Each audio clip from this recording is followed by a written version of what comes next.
এখন কাজকে যদি আপনারা এটা ছোটভাবে নাপিত বানায় সবাইকে বলেন যে আমরা নাপিত হয়ে যাচ্ছি, এই কথাগুলো অনেকে বলতেছেন আমাদেরকে, আমরা দেখি যে ইমরান তালুকদার এখন নাপিত রূপে ফিরে আসতেছে।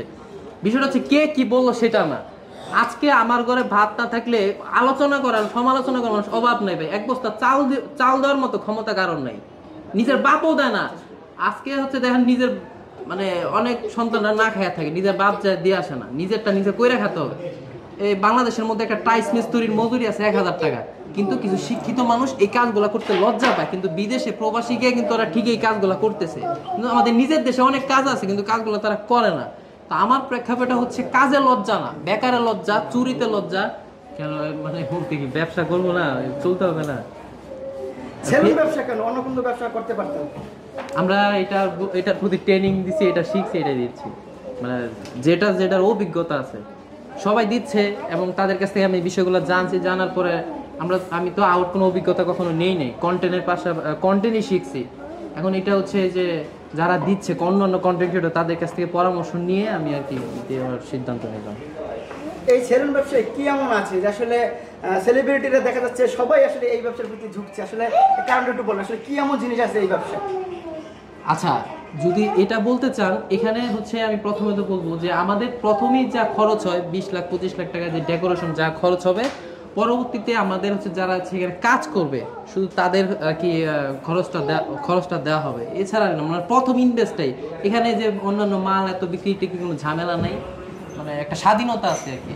একটা ব্যবসা আছে গার্মেন্টসের পার্টসের, একটা ইপিজেডের এখানে দোকান আছে, আমার একটা বিজনেস আছে। এবং হচ্ছে আমি এইটা শেষের পর আমি গাজীপুরের দিকে একটা কাপড়ের দোকান দেবো, মানে আমি ব্যবসার দিকে আগাচ্ছি। এবং হচ্ছে আপনার এটাও জানেন আমি ফান করতেছি, মানে আমি বলে রাখা ভালো, আমার হচ্ছে আমি যে জমি কিনা বেচা করি।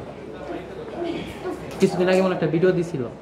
তো ব্যবসা দিচ্ছেন পার্টনারে না একা? পার্টনার নাজিমের সাথে। পার্টনারের বিষয়টা হচ্ছে এখানে পার্টনারে কেন দিচ্ছি, আমি আসলে মার্কেটে বেশি আসবো না। ওই একজন নাজিমের এখানে মোবাইলের দোকান আছে, তো সে দেখাশোনা করার জন্য। আর একা দেওয়ার 20 লাখ টাকার মতো যাবে, একা দেওয়ার তো সম্ভব না এত টাকা। সেলুনের নাম দিবেন কি, নাম চয়েস করছেন কি? Hair solution. আচ্ছা, সবাই বাংলাদেশে বা বিভিন্ন প্রান্তে সব জেলাতে কিন্তু ভালো ভালো সেলুন আছে, তো আপনার সেলুনে যারা আসবে কি কারণে আসবে, কি এমন বিশেষত্ব থাকবে যে সবাই সুমাইয়া ইমরানের সেলুনে আসবে? আচ্ছা, আমার এখানে বিশেষত্ব বলতে বিষয় না, বাকি যে সেলুনগুলো তাদের থেকে হচ্ছে আমরা এখানে যে লোকগুলো নিয়োগ নিচ্ছি ওগুলো হচ্ছে এক একজনের 7 থেকে 8 বছরের মতো অভিজ্ঞতা রয়েছে, এরকম লোক নিয়োগ দিচ্ছি। আর অন্য যে বড় পার্লারগুলোতে যেমন সার্ভিস থাকবে এটাতে এমনই থাকবে, হয়তো বা আমরা একটু এখানে আমাদের ভাড়ায় হালকা একটু কম থাকে, আমরা সার্ভিস খরচটা একটু কম নিতে পারবো, এইটা আর কি পাবো। এবং এখানে আমরা একটা সিস্টেম রাখবো যে হচ্ছে প্রথম ওপেনিং উপলক্ষে আমরা হচ্ছে প্রতিদিন একটা করে ড্র দিব, যে সারাদিনে যে কাস্টমারগুলো আসবে তাদের মধ্যে প্রতিদিন ধরেন আসবে একটা নাম এবং হচ্ছে নাম্বার দিয়ে যাবে, সারাদিন রাইস কুকার থাকবে, মানে প্রতিদিনের ড্র প্রতিদিনই হবে, এরকম একটা সিস্টেম আমি করতে যাচ্ছি। কি কি সার্ভিস থাকবে আপনার সেলুনে? সার্ভিসের হিসাব কিন্তু শেষ নাই, মানে মোটামুটি সবই থাকবে এখানে। বলতে গেলে এটা এই সেলুনের বিজনেস মানে পার্লার বিজনেসের মধ্যে প্রচুর সার্ভিস আছে, এখন এগুলো বলতে গেলে 10 মিনিট হয়ে যাবে, আপনাদের কন্টেন্ট ভালো হয়েছে।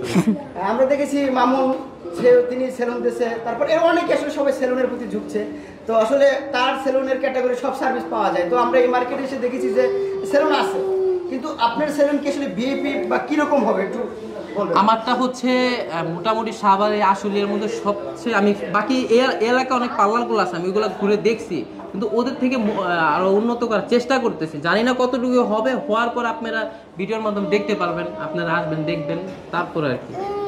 কয়টা দোকান নিচ্ছেন আপনার যে এখানে যে ডেকোরেশন হচ্ছে এটা হচ্ছে আপনার শুধু এখানে চেয়ারের জন্য, আর হাইড্রোফেশিয়ালের জন্য আমরা ওইটা নিয়েছি, মানে এখানে স্পেসটা কম থাকে, পাশেরটা আমরা নিয়ে নিচ্ছি। অডিয়েন্সের একটা আশা আছে যে এতদিন পর সেই কাঙ্ক্ষিত যে সুমাইয়া ইমরান তারাও আসলে সেলুন দিয়েছে, তো আসলে কত টাকা খরচ করে আপনি এই সেলুনটা তৈরি করবেন? এখানে আসলে নির্ধারিত কোনো বাজেট রাখি নাই, যেখানে যেটা প্রয়োজন এখানে এটা ইনভেস্ট করতেছি, অলরেডি গেছে মোটামুটি, আমি হিসাবটা এখন দিব না, কিন্তু ভালো খরচ হচ্ছে।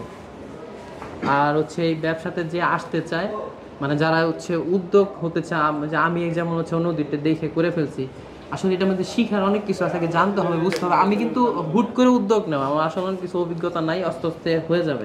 এবং যারা হচ্ছে কর্মকর্তা থাকবে এখানে, যারা কাজ করবে, তাদের অভিজ্ঞতা এক একজনের 6 বছর, 7 বছর, 8 বছর পর্যন্ত। আপনি এখন উদ্যোক্তা হতে চাচ্ছেন কিংবা আসলে সেলুন দিচ্ছেন, তো আসলে কি পরামর্শ দেবেন? আর আপনারা হচ্ছে সেলুনটাকে অনেকে সেলুনটাকে অনেকে ছোটভাবে দেখছেন। এখন কথা হচ্ছে কাজ কাজেই, এখানে বিষয়টা হচ্ছে সমাজের মধ্যে চুরি করাটা একটা অপরাধ। না না, আমরা তো কাটবো না। বিষয়টা হচ্ছে আমাদেরকে এগুলো বলে ছোট করা হচ্ছে, মানে হচ্ছে নাপিতটা কি মানুষ না? ওরা তো বেশিরভাগ নাপিতই তো বাংলাদেশে মুসলমান, এরা কাজ করে খাইতেছে। এখন এরা যদি কাজ ছাইরা দেয়, কাজ ছাড়লে যে বেকারত্বটা যে বেড়ে যাবে, তো এইগুলা এরা সংসার চালাবে কেমন? তো এরা আসলে মানুষকে উৎসাহ দেয় না, এদেরকে কিভাবে। মেয়েদেরও তো পার্লার আছে। সেটা না, আমরা বলছি কন্টেন্ট ক্রিয়েটররা সবাই দেখি যে ছেলেদের জন্য সেলুন দেয়, কিন্তু মেয়েদের জন্য কেউ কিছু করতেছে না। কেন? মেয়েদের জন্য তো একটা দিছে, জান্নাত তো দিতেছে। আপনার তরফ থেকে কি এরকম কোনো কিছু আছে কিনা? না, আমার কোনো এরকম কোনো ইচ্ছা নেই। ইচ্ছে নাই কেন? আপনি তো পার্লারে জানেন। মানে এটা দিয়েছ। আর বিষয় হচ্ছে মেয়েদের দিবা নাকি? দিলে দিয়া তো একটা যেটা খালি আছে টাকা গোবদে এখন তো টাকা অভাব নাই। অনেকে আমরা দেখি ভিডিও পালন করে যে লাখ লাখ টাকা সময় ইনকাম করে ফেসবুক থেকে। বিষয়টা হচ্ছে নিজের আত্মীয় স্বজনরা খুশি থাকে না, আর মানুষ তো আলোচনা করবে। নিজের আত্মীয় স্বজনরা মানে নাপিত নাপিত ডাকা শুরু করছে। আচ্ছা, যখন এই সেলুন দিলেন, যদি মনে করেন যে কি হবে, আচ্ছা, যখন এই যে নাপিত ডাকে তখন আপনার কেমন লাগে বলুন তো? ডাকুক, ওদের মুখ আছে, ওদের অধিকার আছে।